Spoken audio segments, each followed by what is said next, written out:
Hello and welcome to this video about the Battle of Hattin, one of the most decisive moments in the Crusades.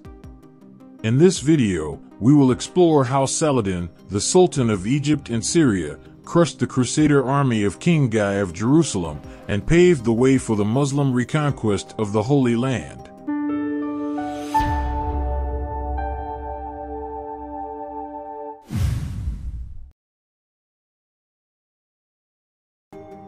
The Battle of Hattin took place on July 4, 1187, near the Horns of Hattin, a pair of extinct volcanoes in northern Palestine.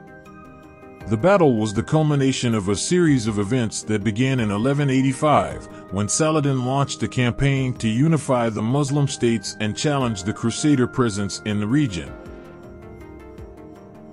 Saladin's strategy was to isolate and weaken the Crusader states by capturing their fortresses and cities and cutting off their trade and supply routes.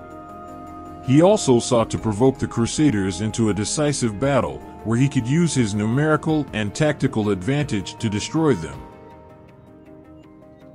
The Crusaders, on the other hand, were divided by internal rivalries and political factions. The Kingdom of Jerusalem was ruled by Guy of Lusignan, a weak and inexperienced king who faced opposition from the nobles, led by Raymond III of Tripoli. The Crusaders also had to deal with the aggressive actions of Raymond of Chatillon, a renegade lord who raided Muslim caravans and territories and violated the truce with Saladin. In 1187, Saladin decided to launch a major offensive against the Crusaders. He gathered a large army of about 30,000 men, composed of cavalry, infantry, archers, and siege engines. He marched from Damascus to Galilee, where he laid siege to the city of Tiberias, on the shore of the Sea of Galilee. Tiberias was defended by Eschiva, the wife of Raymond of Tripoli, who sent a messenger to the Crusader camp at Sepphoris, about 20 miles west of the lake, asking for help.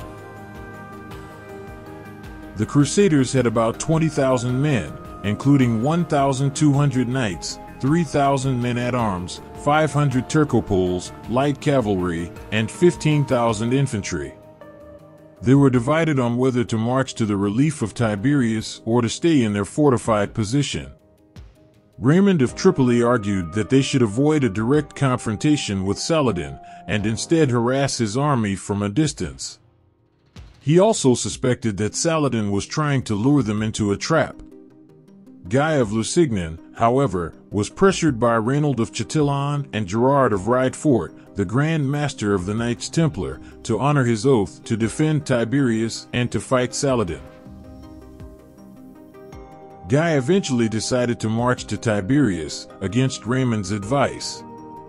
He left behind a small garrison at Sepphoris and led his army through a hot and arid plain where they suffered from thirst and exhaustion. Saladin, who had anticipated this move, sent his cavalry to harass and delay the Crusaders, while he moved his main army to block their way to the lake. He also set fire to the dry grass around the Crusaders, increasing their discomfort and confusion.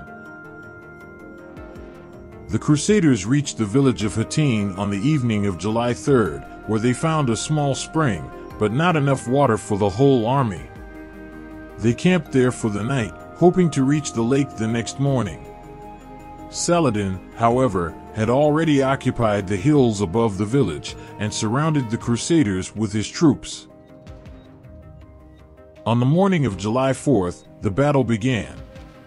The Crusaders were thirsty, demoralized, and outnumbered.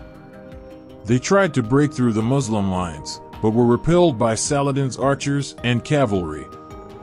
The Crusader infantry, which formed the rear guard, was the first to collapse under the Muslim attacks. The Crusader cavalry, which formed the vanguard, managed to reach the Horns of Hattin, but were soon surrounded and cut off from the rest of the army.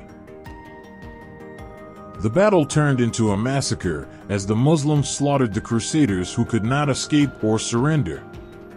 Among the captured were King Guy, Raymond of Chatillon, Gerard of Ridefort, and many other nobles and knights.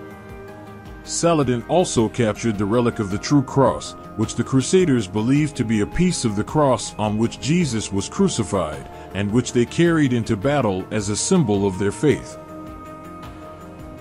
Saladin treated his prisoners with varying degrees of mercy, depending on their rank and behavior. He spared the lives of King Guy and most of the nobles, and offered them water and food. He executed Raymond of Chatillon, whom he considered a war criminal and a violator of the truce. He also executed the captured Templars and Hospitallers, whom he regarded as the most fanatical and dangerous of the Crusaders. The rest of the prisoners, mostly infantrymen, were sold into slavery or ransomed. The Battle of Hattin was a decisive victory for Saladin and a crushing defeat for the Crusaders. It marked the end of the Crusader dominance in the Holy Land and the beginning of the Muslim reconquest. Within 3 months, Saladin captured almost all of the Crusader cities and fortresses, including Jerusalem, which fell on October 2, 1187.